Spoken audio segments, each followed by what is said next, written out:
And that's the thing to me, is him taking physical accountability. It's like, this is my decision. Mm-hmm. That as much as, we've kind of parsed terms on like, hey, player acquisition, or who's the general manager, who's got the title of general manager, who owns the team, all that kind of stuff.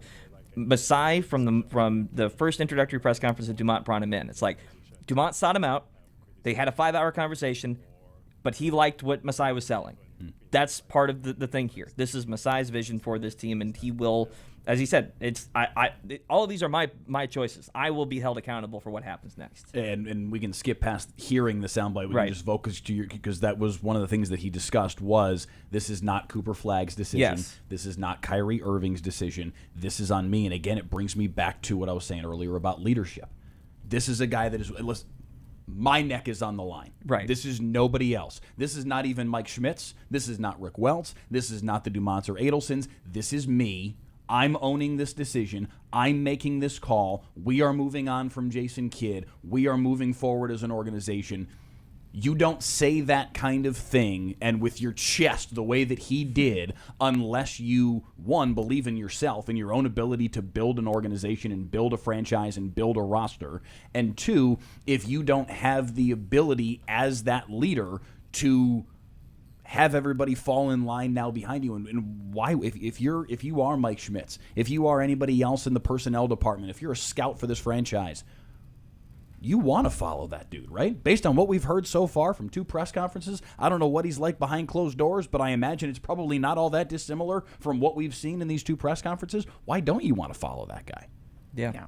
I think his character's been on display. Yes. Throughout all of this, and I think that was nowhere more evident than when he was asked directly about, hey, I think it was by our very own 2-part Jonas Vaughn. Have you talked to any other coaches already? Because you don't make a move like this if you don't have a good sense of what you want to replace, as I said, a former Hall of Fame player, but a name and a figure as big as Jason Kidd when it comes to this organization. And his response, I thought, was really telling about just who he is as a person, not only who he's going to be as the leader of this franchise. Yeah, this is SOT 10 that she's referencing. We can go ahead and play that one because this was, again, illustrative of the character of Masai Ujiri.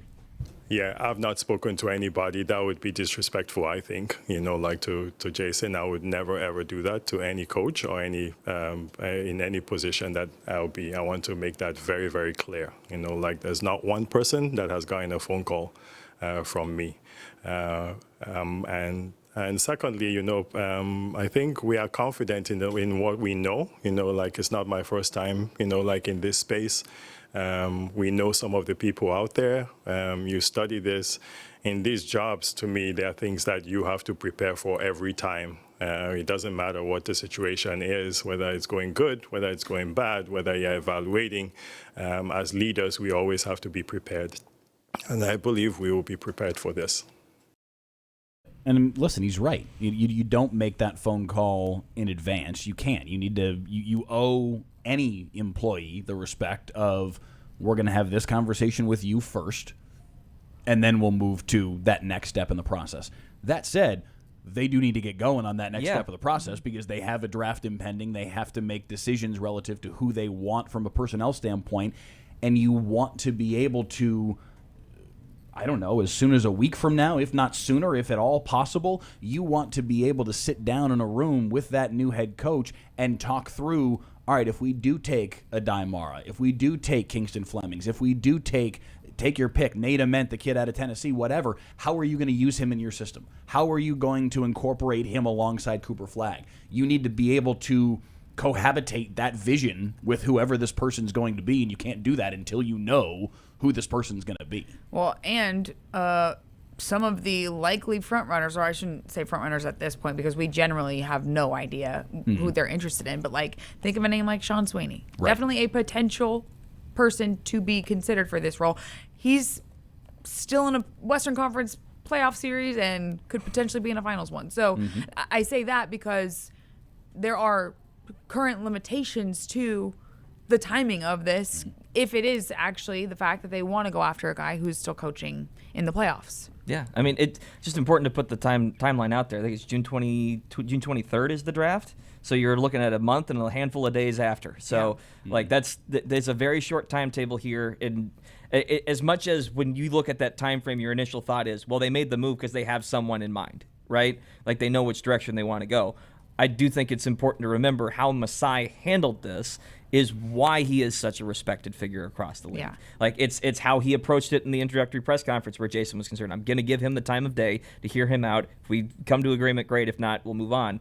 But also how he interacts or how he discusses players. Like we're all sitting there thinking Kyrie may or may not play this season because they need draft capital. Like there's a real situation where Kyrie's out the door before the season even starts because they need something coming up later on.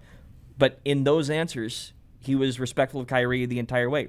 He elevates him. He elevates the players and handles people with respect. And I think that's it. For as much as we looked at Nico kind of casting Luka aside, the juxtaposition between that and how Masai has handled these first introductory press conferences has been incredible.